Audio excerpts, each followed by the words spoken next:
¿Y por qué razón? Y esta es la pregunta más importante. Estos datos que reflejan que el poder adquisitivo de los salvadoreños cayó el año pasado, que hubo una gran incidencia de situaciones como por ejemplo la precaria condición que elevó pobreza en 6 importantes departamentos, en diciembre del año pasado se tenían y no fueron dados a conocer. Esa es una pregunta que quisiera que usted me respondiera, director, esta mañana. Sí, muy buenos días nuevamente. Primero creo que es importante que todos sepamos cuál es el origen de estos datos. Los datos oficiales sobre pobreza se determinan a través de una encuesta. Esta encuesta se hace todos los años y hay que decir que es una encuesta de las más voluminosas, un tamaño muestral considerable. Estamos hablando de una investigación anual de alrededor de 17,000 hogares a nivel nacional. Esta encuesta, que se denomina encuesta de hogares de propósitos múltiples, proporciona cifras sobre el desempleo, sobre los niveles de pobreza, el acceso a servicios básicos, etcétera. En los últimos 2 años, no vamos a decir que esto no solo fue en 2008, en los últimos 2 años uno de los datos que pues provocó mayor interés y vamos a decirlo preocupación es el crecimiento que se registró en la pobreza.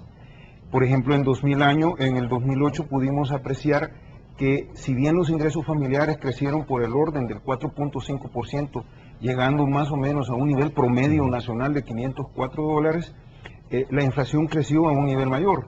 La inflación a final de año registró un crecimiento de 5.5%, lo que implicó pues un deterioro en el poder adquisitivo de los hogares.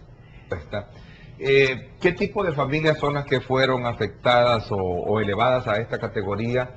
Le hago esta pregunta porque me gustaría saber también qué impacto tuvo aquellos programas sociales que fueron diseñados y dirigidos por la administración anterior para poder atender a estos sectores, como es el caso de Red Solidaria, para citar un ejemplo. ¿Qué tipo de familias son las que se han visto alterados en esas condiciones de clasificación, sobre todo para poder engrosar este porcentaje de incremento de pobreza según la encuesta?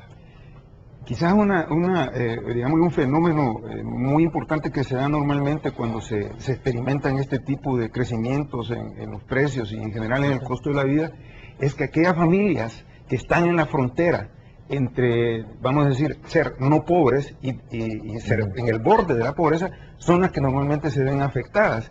Y por eso, digámosle, un porcentaje, estamos hablando de 2% de los hogares pasaron de ser no pobres a caer en pobreza.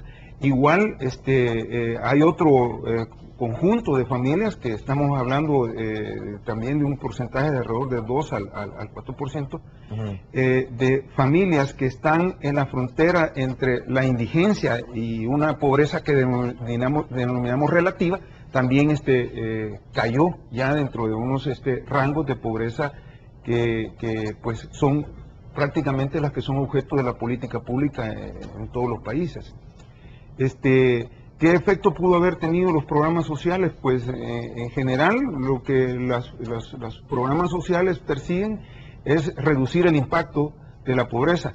Es bien difícil tal vez hacer una estimación o una cuantificación de cuál fue, digámosle, el grado en el que las políticas públicas de la administración anterior incidieron en que este crecimiento de la canasta básica no incidiera en un aumento mayor en la pobreza. Pero la pregunta del millón, y yo quisiera que la respondiéramos en el buen ánimo de no llorar sobre la leche derramada, no ver hacia atrás, pero sí, yo creo que es importante preguntarse por qué, si en diciembre del año pasado se tenían estos datos que todavía reflejaban un panorama bastante ensombrecedor para el país, ¿por qué no se dieron a conocer? Pues yo creo, Ernesto, con todo respeto, esta es una pregunta que debe de responderla la administración anterior. Sus razones tuvieron para no publicarlas. Uno puede intuir las razones que pudieron haber detrás. Pero hay una cuestión muy importante que usted señala. ¿Cómo para qué sirven este tipo de mediciones? Este tipo de mediciones sirven para conocer la realidad nacional, para conocer dónde aprieta el zapato del país, dónde hay más problemas para poderlos atacar con las políticas públicas. Hemos tenido, creo que anda alrededor del 14% la caída de las remesas, hubo una promesa de poder sustituir a aquellas personas que dependían de unas remesas, pero tenemos un problema fiscal en nuestro país.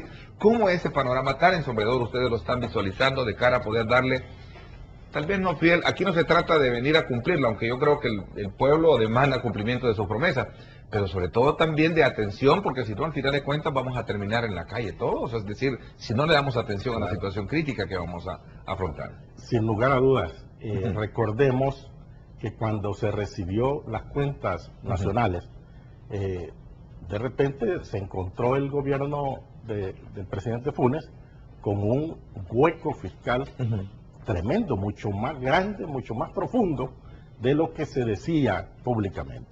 Esta es una cuestión como muy grave y corresponde especialmente atenderlo a través de superar la crisis fiscal. Entonces, viceministro, ¿dónde queda el planteamiento famoso y teórico, por cierto, que dice hay que enseñarles a pescar y no darles pescado? Excelente, y ese es un buen enfoque. Lo que se tiene que desarrollar justamente a través de decisiones del Estado es atender a la población, por ejemplo, desde la educación. La educación es un tema que en países centroamericanos como Costa Rica se viene atacando ya desde hace más de 30 años, 35, 40 años, de manera frontal y desarrollando capacidades en Costa Rica. Sí, una de las ventajas que nos lleva a Costa Rica a la hora de atraer inversiones es el hecho de que tiene condiciones en cuanto a formación de sus recursos humanos mejores que las de El Salvador. Estos han venido teniendo un decaimiento a raíz de la crisis económica, especialmente en los Estados Unidos, que es donde tenemos la mayor parte de concentración de salvadoreños. ¿Cómo se visualiza el impacto en esta investigación que ustedes realizaron, director? Esa pregunta es relevante. Decimos, la pobreza está asociada o es, digámosle, determinada por el costo de vida, ¿verdad? Está determinada por los niveles de ocupación, ¿verdad? Y en el caso de El Salvador, también en gran medida por las remesas. Quiero decirle que hasta el año pasado, las remesas todavía registraron, según la encuesta de hogares, crecimiento, ¿verdad? Pero es bien sintomático, ¿verdad?, que se redujo el porcentaje de hogares que declararon ser receptores de remesa.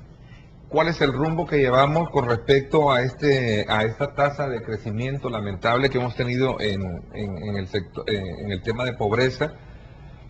Para el 2008 fue 5.4 en comparación con el 2007. ¿Qué nos puede decir esta lectura, ministro, para el 2009? Pues lo que nos puede decir es que es lo que todos sentimos ya. Es decir, la situación es un proceso que venía de deterioro de la economía. Las remesas, por ejemplo, en este año se han reducido mucho más sustantivamente. Y esto ya se siente en la población. Fijémonos que hay muchos municipios y departamentos que dependen de estas remesas.